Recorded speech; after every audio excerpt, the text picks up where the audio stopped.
안녕하세요, 라우드벨 스튜디오입니다. 오늘은 UAD 버전, 네이티브 버전 이미 다 출시되어 있어요. 플러그인 얼라이언스에서 발매한 암팩 B15N 베이스 앰프 플러그인에 대해서 알아보도록 하겠습니다. 베이스 앰프든 기타 앰프든 보통 헤드 부분하고 캐비넷 부분으로 나누어서 생각을 해야 됩니다. 앰프라고 이야기하는 기타 앰프나 베이스 앰프라고 부르는 거는. 그래서 요 헤드 부분에는 인풋 단자가 있고 출력부가 붙어 있죠. 인풋 단자 쪽은 당연히 프리앰프 단위라고 보시면 되고, 캐비넷 쪽으로 시그널을 보내는 영역이 파워앰프 파트라고 생각을 하시면 돼요. 자, 그러니까 프리앰프 파트, 파워앰프 파트가 둘 다 동시에 붙어 있는 게 보통 헤드라고 부르는 영역이고, 이 헤드랑 캐비넷이랑 일체형으로 돼 있으면 우리가 이제 보통 소형 기타 앰프, 베이스 앰프라고 얘기를 하죠. 이렇게 분리되는 형태는 출력이 고용량이라고 보시면 됩니다. 진공관 회로가 인풋 쪽에도 들어가고, 그 다음에 이쪽 컨트롤 파트에도 들어가고, 그 다음에 최종적으로 출력하는 파트에도 들어갑니다. 파워 앰프 쪽으로. 그래서 튜브가 기본적으로 3발은 들어가고요. 모든 회로 구성에 튜브가 다 개입이 돼요. 그러다 보니까 튜브 회로가 개입되는 경우는 TR 회로라고 우리가 부르는, 진공관을 사용하지 않는 트랜지스터 회로로 구성된 것과 조금 다르게 일반적인 이런 베이스나 기타 앰프에서 튜브 회로가 들어간 경우는 대부분 음량을 조금은 좀 크게 잡아야지만 좀 정상적인 사운드로 나옵니다. 다르게 말하면 작은 볼륨일 때랑 큰 볼륨일 때랑 약간 질감과 톤의 어떤 뉘앙스가 좀 다르다라는 거를 우리가 상식적으로 일단은 알고 있으면 좀 도움이 돼요. 거기에 비해 TRU, 그러니까 트랜지스터를 메인으로 증폭 회로로 쓴 그런 앰프류들은 작은 볼륨이나 큰 볼륨이나 그래도 좀 비슷한 편이고요. 거의 차이가 없거나. 자, 매뉴얼을 잠깐만 좀 보면요. 이게 실제 이제 그 하드웨어의 매뉴얼인데 2개의 캐릭터를 갖고 있다고 생각을 하시면 돼요. 총 그러니까 4개라고 볼 수 있죠. 여기 단자에 따라서 색깔 다르고, 여기 2개에 따라 다르고. 자, 1번은 인풋인데 액티브 타입으로 할 거냐 패시브 타입으로 할 거냐 해가지고 여기서 좀 나눠지고, 1번이 0dB고 2번이 15dB 깎인 형태로 들어가나 보네요. 그래서 플러그인에서 실제로 보면 얘랑 이렇게 클릭을 했을 때 음량이 다 조금씩 차이가 납니다. 이렇게 보시면 되고, 그 다음 64년 모델로 선택했을 때는 여기 파트 볼륨하고 트래블 베이스. 트래블 베이스는 이제 박센달 EQ 스타일의 쉘빙 커브긴 한데, 이거 박센달 커브라 그러면은 앞쪽에서 쉘빙 커브가 시작하는 단계 전에 약간 먹어 들어가면서 가는 경향이 있는데, 박센달은 되게 자연스럽게 좀 이렇게 풀리는, 그러니까 뭐 거의 차이는 없는데 굳이 박센달 스타일이라고 이야기를 하는 거는 조금 자연스러운 쉘빙 커브다, 뭐 이렇게 이해를 하셔도 큰 무리는 없다고 생각을 합니다. 64년 인풋단을 선택했을 땐 여기서 컨트롤하고, 66년 인풋단을 선택했을 때는 이쪽에서 컨트롤한다, 이렇게 이해하시면 되고요. 그리고 이제 요 바이어스라고 써 있는 영역은 소리를 우리가 이제 앰프를 통해서 만들어낼 때, 그러니까 캐릭터를 인풋하고 관계없이 중간 서킷에서 한번 좀 바꿔주는 어떤 그런 역할을 해요. 그래서 여기서도 톤 변화가 또 생기고요.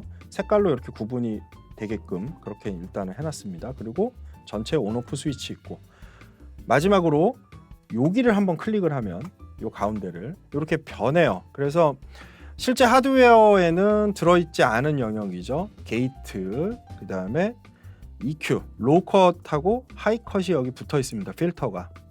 요걸 포스트 개념으로 할 거냐 프리 개념으로 할 거냐, 요거 선택도 되고요. 저는 지금은 프리 개념으로 해갖고 한번 접근해 볼게요. 그러니까 프리 개념으로 얘를 한다는 건 여기서 EQ가 먹기 전에 깎아낸다는 얘기예요. 포스트면 EQ 먹은 다음에 깎겠다, 그런 의미로 이해하시면 되고, 그 다음 인풋 게인이 실제로 여기 있죠. 실제 인풋 게인. 그러니까 여기는 인풋 들어온 이후에 회로적인 측면에서 건드리는 부분이고, 요거는 시그널의 실제 인풋. 어떻게 보면 이거는 이제 플러그인이다 보니까 존재하는 입력 신호 자체를 애초에 이 베이스 시그널이 크다라고 하면 이걸 줄여가지고 집어넣고 여기서 필터링하고, 그 다음에 여기서 볼륨을 키워가지고 컨트롤하는 그런 형태로 쓸 수 있도록 설계한 거죠. 마찬가지로 아웃풋도 그렇고요. 그 다음 이제 마지막으로 생각해야 되는 건 요 부분입니다. 암팩 캐비넷 앤 레코딩 체인 해가지고 여기에 이렇게 쭉 클릭해 보면 42개 정도가 지금 나오죠. 뭐 마지막 거는 비어있는 이 캐비넷이라는 개념을 쉽게 생각하시면 요걸 생각하시면 돼요. 그래서 헤드는 내가 세팅을 해서 쓰는 거고 얘는 선택을 해서 쓸 수 있다라는 거죠. 다른 회사 모델로. 이해되시죠? 어떤 의미인지. 자, 근데 이 플러그인 얼라이언스의 앰프 플러그인 유들은 조금 우리가 깊게 생각할 필요가 있어요. 바로 요 캐비넷에 대한 시뮬레이션을 할 때 뭐 다이나믹 57, 마이너스 EQ, 플러스 EQ 뭐 이런 식으로 지금 쭉 나와 있죠. 자, 번들로 제공하고 있는 요런 제품들하고 얘랑 좀 비교를 했을 때 차이점을 좀 생각을 해볼 필요가 있어요. 이건 이제 큐베이스 번들로 들어가 있는 건데 이런 제품들 같은 경우는 지금 여기 보이는 이런 앰프에 관련돼서 요 마이킹 요런 부분들이 대부분 좀 시뮬레이션 개념으로 접근된 것들이 많아요. 과거에 나왔던 건. 근데 플러그인 얼라이언스는 애초 시작할 때부터 앰프류 플러그인을 만들 때부터 요 캐비넷 부분을 IR 로더라는 개념으로 접근을 했습니다. 이게 무슨 말이냐면 IR이라는 게 임펄스 리스폰즈죠. 우리가 리버브 관련된 거 좀 공부를 해보신 분이라면 금방 감이 오실 거예요. 일종의 앰프 캐비넷의 반응 자체를 캡처를 해서 그 데이터 값을 저장을 해놓은 거죠. 그래서 앰프 헤드는 시뮬레이션으로 구현을 해놓고 캐비넷 같은 경우는 IR 로딩하는 방식으로 해서 그렇게 이 플러그인을 설계를 했습니다. 그러다 보니까 이 플러그인 얼라이언스에서 발매한 기타 앰프나 베이스 앰프 같은 경우는 상당히 좀 사실적인 뉘앙스들을 갖고 있습니다. 특히 여기 이제 보면 뭐 브레인웍스 어드밴스드 IR 테크놀로지 해갖고 써 있는데 앰프 플러그인을 개발할 때 브레인웍스만의 색깔을 뚜렷하게 만들어준 어떤 그런 계기가 되지 않았을까. 저는 이제 그렇게 이 부분을 보고 있습니다. 이 IR 로더 방식을 채택한 게.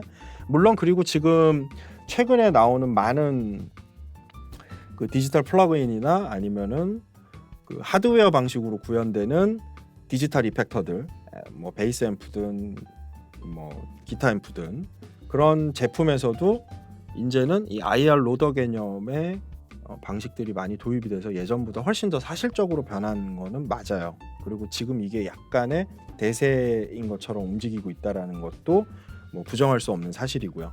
근데 일단 믹스를 하는 사람들 입장에서 레코딩이나 믹스나 이런 스튜디오 환경에 노출돼 있는 사람들이 이런 현장의 흐름, 악기를 사용하는 악기 연주자들이 만들어내는 사운드가 지금 어떤 식으로 흘러가는지에 대해서 조금이라도 이런 부분에서 관심을 가지고 연주자들하고 좀 더 대화가 좀 원활하게 되길 바라는 마음에 제가 좀 서두를 좀 길게 했습니다. 자, 이제 적용을 좀 해서 소리를 들어보도록 할게요. 원래 노멀 베이스 톤은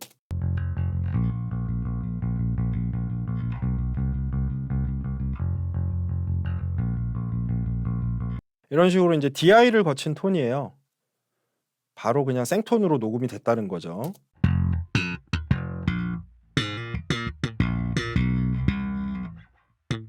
뭐 이렇게 살짝 슬랩도 있고. 자, 앰프부터 그냥 한번 걸어 보겠습니다.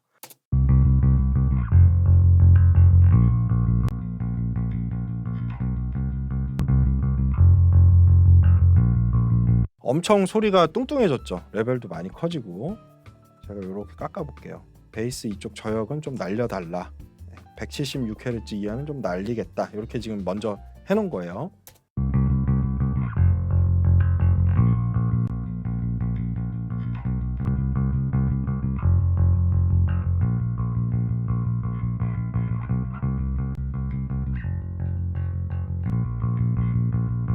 자, 뉘앙스가 어떤지는 감이 오시죠? 자, 계속 제가 한번 톤을 만져볼게요.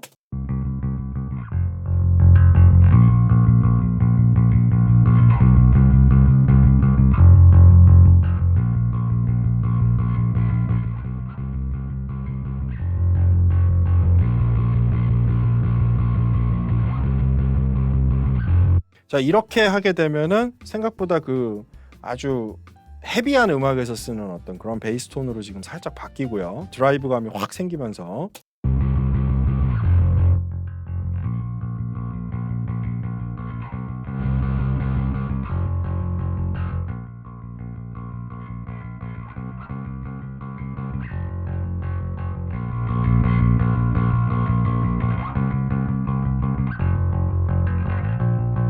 자, 이번엔 슬롯을 바꿔볼게요. 2번 단자로.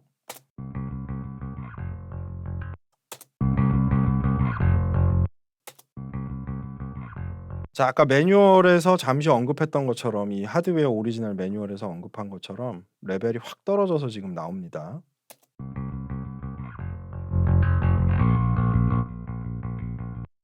자, 그러면 얘네는 요런 톤을 갖고 있구나. 이쪽 파트는 64년 인풋단은 요런 캐릭터구나 인지하셨으면 이번에는 66년 쪽으로 가볼게요.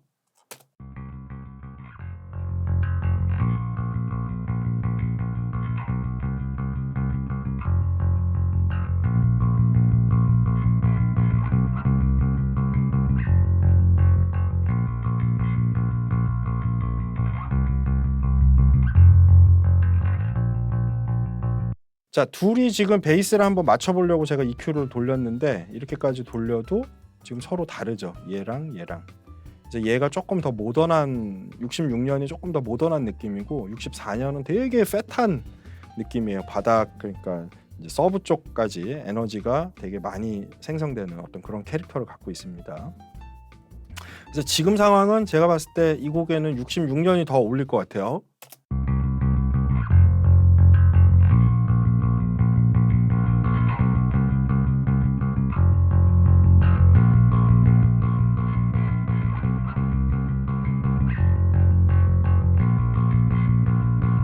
자, 요런 뉘앙스. 자, 여기서 이제 제가 한번 캐비넷을 한번 바꿔보죠.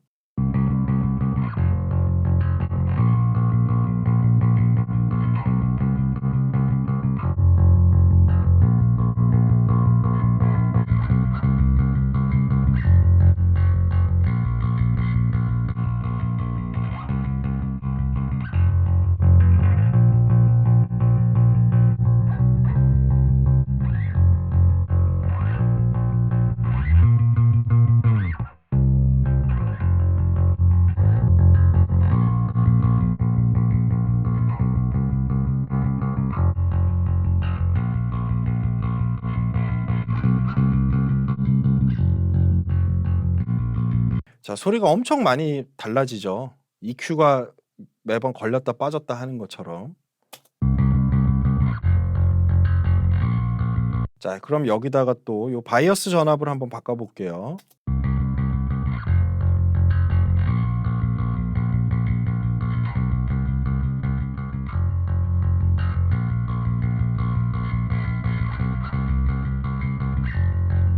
확실히 66년으로 또 바꾸니까 저음이 또 조금 빠지는 뉘앙스가 있어요. 그래서 전체적으로는 로우 쪽을 조금씩 더 빼면서 되게 미드레인지 쪽을 좀 타이트하게 만드는 어떤 그런 뉘앙스로 지금 톤을 좀 바꿔봤습니다. 약간은 락킹해진 거죠, 지금 톤이.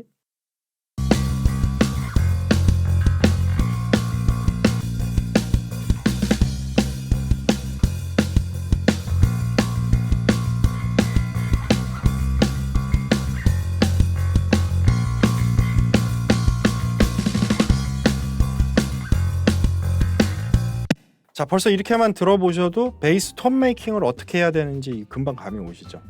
여기에다가 지난 시간에 했던 DBX까지 만약에 같이 이렇게 결합시켜 갖고 들으면 어떨까요?